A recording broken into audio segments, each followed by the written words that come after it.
అమ్మమ్మో నేనేమి వింటేనమ్మా, వాకిళ్ళ నిలిచింది వాస్తవమా?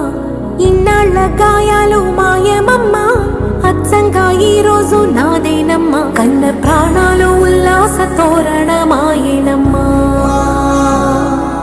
కంటి చెమ్మల్లోనూ నేడు సంతోష ఛాయలమ్మా. నమ్మలేని కలలు నిలిచే కనుల ముందే, ఈ నిజము చూసి కాలమిప్పుడు కదలను అంది.